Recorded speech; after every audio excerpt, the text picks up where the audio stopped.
अभी 13 फरवरी को ही पीएम मोदी ने पीएम सूर्यघर योजना लॉन्च की है, जिसके अंडर आपको 78,000 रुपीज़ की सब्सिडी मिल सकती है अगर आप अपने घर के ऊपर सोलर पैनल लगाते हैं तो। लेकिन जैसी स्कीम आई, इसके साथ काफ़ी सारे सवाल भी आ गए कि क्या मैं इस स्कीम के लिए एलिजिबल हूँ, अगर हूँ तो कितना पैसा मुझे इन्वेस्ट करना है और कितना सब्सिडी से आएगा, और क्या ये सही में इकोनॉमिक सेंस बनाता है इस सब्सिडी के साथ जाना। अगर हाँ, तो जो वन टाइम इन्वेस्टमेंट मुझे करनी है, क्या उसके लिए गवर्नमेंट लोन या कुछ फाइनेंस भी ऑफर कर रही है। तो इन सारे सवालों के जवाब आपको इस वीडियो के एंड तक मिल जाएंगे। हमने काफ़ी डीप रिसर्च इस चीज़ पर किया है, तो हर एक सवाल आपका जो भी आपके दिमाग में है उसका जवाब आपको इस वीडियो में मिल जाएगा। इस वीडियो को अपने ज़्यादा से ज़्यादा दोस्तों के साथ, लोगों के साथ, ग्रुप में, अपनी कॉलोनी के सर्कल में, फ्रेंड सर्कल में ज़रूर शेयर कीजिए, ताकि सभी को इस स्कीम के बारे में डिटेल इन्फॉर्मेशन मिले और वो एक बेस्ट डिसीजन ले पाए कि whether to go with this scheme और नॉट। नमस्कार, मैं प्रसाद आपका आज की इस वीडियो में स्वागत करता हूँ। इस स्कीम के लिए इंटरिम बजट में फाइनेंस मिनिस्टर ने 75 करोड़ का बजट अलोकेट किया है, ताकि 1 करोड़ घरों के ऊपर सोलर लगाया जाए और उससे लोगों को 300 यूनिट पर मंथ मुफ्त बिजली का फायदा हो। अब ये 300 यूनिट क्यों, वो भी आपको आगे पता चलेगा। हालांकि पीएम मोदी का जो स्पीच था अयोध्या में, इस बजट में एक और बहुत बड़ी योजना की घोषणा हुई है। अब बिजली का बिल भी जीरो करने के लिए हम आगे बढ़ रहे हैं। उसमें भी उन्होंने इस चीज़ का जिक्र किया था, तो जिसमें लोगों के मन में भी क्यूरियोसिटी थी कि एग्जैक्टली स्कीम क्या है और क्या कुछ इसके बेनिफिट्स और बाकी चीज़ें हैं। तो चलिए स्टेप बाय स्टेप इसे जानते हैं। बट इससे पहले कन्फ्यूजन कई सारे लोगों के बीच में है, वो ये है कि 2019 में गवर्नमेंट ने इसी तरह की एक स्कीम लाई थी जिसका नाम था पीएम सूर्योदय योजना, और अभी जो स्कीम लाई है उसका नाम है पीएम सूर्यघर मुफ्त बिजली योजना। तो दोनों के बीच में क्या फ़र्क है? नहीं। तो अभी की जो स्कीम है पीएम सूर्यघर, वो पीएम सूर्योदय का ही अपडेटेड वर्जन है। ठीक है, तो दोनों सेम ही है। और इस चीज़ के लिए आपको जो वेबसाइट यूज़ करनी है वो आप नोट डाउन कीजिए, वो यही वेबसाइट आपको यूज़ करनी है। उसका नाम है pmsuryoghar.gov.in। देखिए, जब इस तरह की गवर्नमेंट स्कीम्स आती है तो कई सारी फेक वेबसाइट मार्केट में आ जाती है, जो किसी ना किसी प्रकार आपकी इन्फॉर्मेशन लेने की कोशिश करते हैं और बाद में आपसे फ्रॉड करने की कोशिश करते हैं। एक चीज़ ध्यान में रखना, गवर्नमेंट वेबसाइट तो .gov.in ही रहेगा, और इस स्कीम के लिए सिर्फ यही वेबसाइट से आपको अप्लाई करना है और कोई भी वेबसाइट आपको यूज़ नहीं करनी है। अब इस वेबसाइट पर जाने से पहले हमें ये तो समझना पड़ेगा कि इसका एलिजिबिलिटी क्राइटेरिया क्या है। तो देखिए, सारे इंडिया के जो सारे रेसिडेंट्स हैं वो इस स्कीम के लिए एलिजिबल है। दूसरी चीज़, आपका घर इंडिया में होना चाहिए। और तीसरी चीज़, आपने अगर कोई ऑलरेडी पहले सोलर सब्सिडी ली है तो आपको इस स्कीम का फ़ायदा नहीं होगा। अगर आपने कोई भी सोलर स्कीम का फ़ायदा अभी तक नहीं लिया है तो आप इस स्कीम का फ़ायदा ले सकते हैं। और चौथी चीज़ यह है कि प्रधानमंत्री आवास योजना के अंडर बहुत सारे लोगों ने अपना घर बनाया था, तो वो लोग भी इस चीज़ का फ़ायदा ले सकते हैं। अब एलिजिबल तो है, अब आगे क्या करना है? तो सबसे पहले आपको इस वेबसाइट पर जाना है pmsuryoghar.gov.in। यहाँ पर आपको रजिस्ट्रेशन करना है, कंज्यूमर रजिस्ट्रेशन।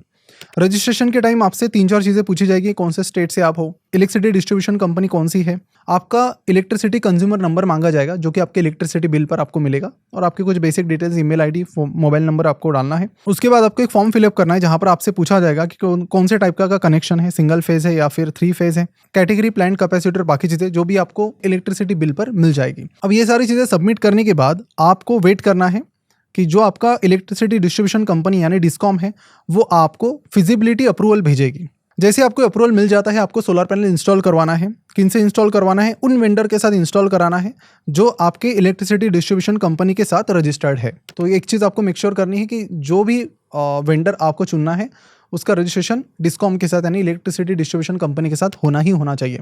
उसके बाद जैसे आप ये लगा लेते हैं, उसके बाद आपको नेट मीटर के लिए अप्लाई करना है। नेट मीटर के लिए अप्लाई करने के बाद उसे इंस्टॉल किया जाएगा। इसका इंस्टॉलेशन होने के बाद इसका इंस्पेक्शन किया जाएगा डिस्कॉम की तरफ से, और इसके बाद एक कमीशनिंग रिपोर्ट निकाली जाएगी। तो जैसे आप अपना इंस्टॉलेशन पूरा कर लेते हैं और सारी चीज़ें फिलअप कर लेते हैं, उसके बाद 30 दिन के अंदर आपको सब्सिडी की अमाउंट आपके बैंक अकाउंट में सीधे क्रेडिट हो जाएगी। वीडियो में आगे बढ़ने से पहले आपके साथ एक ऐसे सोल्यूशन की बात करना चाहता हूँ जो आपके बिजनेस और बैंकिंग नीड्स को एक ही जगह पर पूरा कर देता है।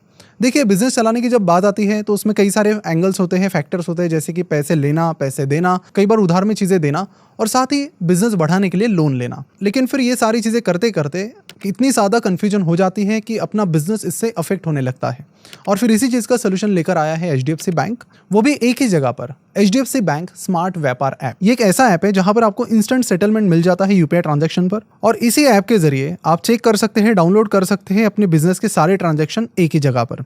उसके साथ ही बिजनेस बढ़ाने के लिए जब आपको लोन की जरूरत पड़े तो लोन भी आप इसी ऐप के जरिए अप्लाई कर सकते हो। इसके साथ ही आप HDFC बैंक के बिजनेस क्रेडिट कार्ड की मदद से सप्लायर को भी पे कर सकते हैं और 50 दिनों तक क्रेडिट पीरियड भी ले सकते हैं। यानी कि आपका सप्लायर आपको क्रेडिट पीरियड दे या फिर ना दे, पर इस कार्ड की मदद से आप 50 दिनों तक का क्रेडिट पीरियड आपको मिल जाता है। तो इस बिजनेस क्रेडिट कार्ड को भी आप इसी ऐप से अप्लाई कर सकते हैं और अगर आपको फिक्स डिपॉजिट भी ओपन करना है तो वो भी आप यहीं से कर सकते हैं। तो ये ऐप आपकी हर बैंकिंग नीड के लिए आपका साथ देगा। तो अगर आप बिजनेस कर रहे हो तो HDFC bank smart Vyapar app को अभी इंस्टॉल कीजिए। लिंक नीचे डिस्क्रिप्शन कमेंट बॉक्स में दी गई है और इस ऐप की मदद से अपने बिजनेस और बैंकिंग करने के तरीके को आसान बनाएं। तो इस तरह से सिंपल सी स्कीम है। बड़ा सवाल यह है कि हमें सब्सिडी कितनी मिलेगी। तो सब्सिडी इस चीज पर डिपेंड करती है कि आप अपने रूफटॉप पर कितने कैपेसिटी का सोलर प्लांट खड़ा कर रहे हो, 1 किलोवाट का, 2 किलोवाट का या फिर 3 का या फिर उससे ज़्यादा।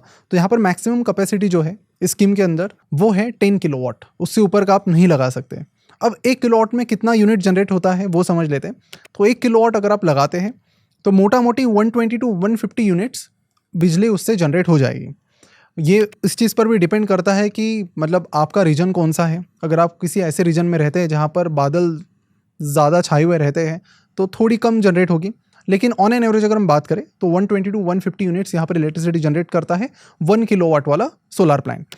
2 किलोवाट करेंगे तो ऑफकोर्स डबल हो जाएगा। 3 किलोवाट करते हैं तो 120 के हिसाब से मैं पकड़ लूँ, 120 यूनिट्स पर किलोवाट के हिसाब से पकड़ लूँ तो 3 किलोवाट आपको कितना देगा, 360 यूनिट्स पर मंथ। तो अगर आप 1 किलोवाट का सोलर प्लांट लगाते हैं तो उसके लिए आपको सब्सिडी मिलेगी 30,000 रुपीज़ की। अगर आप 2 किलोवाट का लगाते हैं तो आपको सब्सिडी मिलेगी 60,000 रुपीज़ की।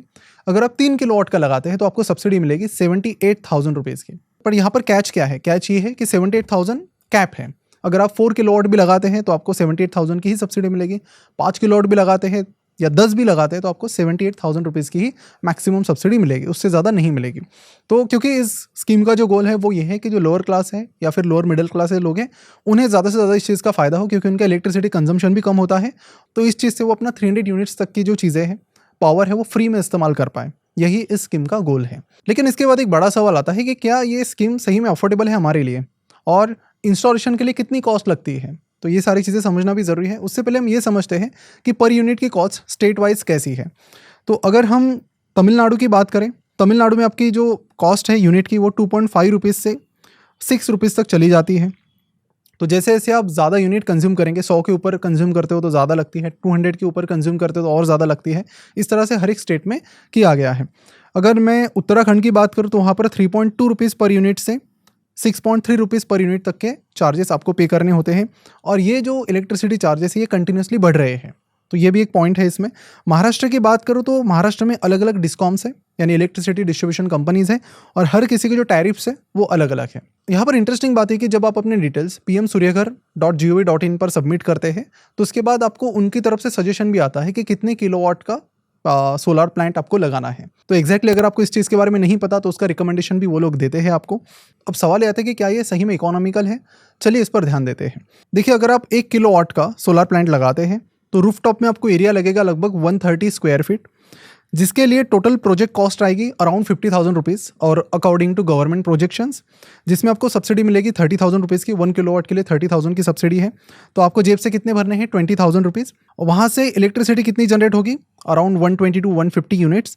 तो उस हिसाब से अगर पे बैक पीरियड निकाला जाए तो इसका पे बैक पीरियड यानी जो भी आपके जेब से अमाउंट गई है तो वो आपको लगभग 4.25 साल में रिटर्न मिल जाएगी। उसके बाद आपको फ्री में इलेक्ट्रिसिटी यूज़ करने मिलेगा। लेकिन अब सवाल यहाँ पर यह भी आता है कि जो 20,000 मैं अपनी जेब से डालूंगा तो अगर मेरे पास नहीं है तो इसके भी कुछ ऑप्शंस है क्या? हाँ, मतलब इस स्कीम के अंडर उसके भी कुछ ऑप्शंस दिए गए हैं जिसके बारे में मैं आगे बात करूंगा। उसके बाद अगर 2 किलोवाट का प्लांट लगाते हैं तो रूफटॉप एरिया आप देख सकते हैं 200 स्क्वायर फीट का आपको लगेगा। टोटल प्रोजेक्ट की आपकी कॉस्ट जाएगी 1 लाख रुपीज़ के करीब। सब्सिडी आपको मिलेगी 60,000 रुपीज़, यानी 40,000 रुपीज़ जेब से भरने हैं।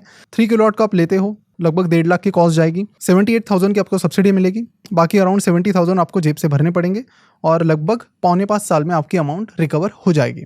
और उसके बाद इस स्कीम में जो डेटा दिया है गवर्नमेंट ने वो ये कहता है कि ऑन एन एवरेज अगर आप 1 किलोवाट का लगाते हैं तो 5 साल के बाद आप इजीली लगभग 5,000 रुपये हर साल बचा सकते हैं। 2 किलोवाट का लगाते हैं तो लगभग 9,500 आप हर साल बचा सकते हैं। 3 किलोवाट का आप लगाते हैं अगर आपकी रिक्वायरमेंट है तो आप अराउंड 14,000 रुपीज़ यहाँ पर हर साल बचा सकते हैं आफ्टर 5 ईयर्स, आपका जो टोटल कॉस्ट निकल जाने के बाद। तो यहाँ पर एक सवाल है कि जो अमाउंट आपको जेब से डालने है उसके लिए आपके पास पैसे नहीं होंगे तो यहाँ पर ये इस स्कीम के अंडर आपको कई सारी लोन फैसिलिटीज़ मिलती है। 2 तरह की लोन फैसिलिटीज़ हैं। पहली है कि सोलर रूफ के लिए ही आपको एक स्पेशल लोन मिलेगा और इसके लिए यहाँ पर कई सारे बैंक्स ने टाई अप किया है जिनसे आप लोन ले सकते हो। दूसरी स्कीम है हाउसिंग एंड सोलर प्लान, यानी आप हाउस का जब घर का लोन ले रहे हैं तो उसके साथ आप सोलर का भी लोन ले लो। तो ज़्यादातर बैंक्स ये फैसिलिटी प्रोवाइड कर रही है, उसमें SBI है, ICICI है, HDFC बैंक है। तो इस जैसी कई सारी बैंक्स इस तरह की फैसिलिटीज़ आपको प्रोवाइड कर रही है। और जो इफेक्टिव मिनिमम इंटरेस्ट रेट है यहाँ पर SBI का, जो उन्होंने बताया, वो है 9.15% का। तो वेबसाइट पर आपको ये सारे बैंक्स के नाम आपको मिल जाएंगे, जिसके बाद आप डिसाइड कर सकते हैं कि किससे आपको ये लोन लेना है। मतलब सिर्फ सोलार का लेना है तो वो ले लीजिए, घर और सोलार का साथ में लेना है तो वो भी आप ले सकते हैं। अब हमने इस प्रोसेस में देखा कि जैसे आप प्रोसीड करते हैं, जैसे आप इंस्टॉलेशन पूरा करते हैं, तो उसके बाद आपको नेट मीटर भी लगाना पड़ता है, जो कि डिस्कॉम की तरफ से लगाया जाएगा। ये नेट मीटर क्यों लगाया जाता है? तो देखिए, यहाँ पर आपको जो फ्री इलेक्ट्रिसिटी आप यूज़ कर सकते हैं वो है 300 यूनिट्स। अगर आप मान लेते हैं कि 3 किलोवाट का प्लांट लगाते हैं और आपकी मंथली इलेक्ट्रिसिटी जो जनरेट होती है वो 360 यूनिट्स होती है, तो 60 यूनिट्स तो ऊपर हो गई 300 की, तो 300 आपने फ्री में यूज़ कर लिया। ऊपर के जो 60 यूनिट्स है वो इलेक्ट्रिसिटी ग्रिड को जाएंगे और उसके बदले में आपको क्रेडिट मिलेगा डिस्कॉम की तरफ से।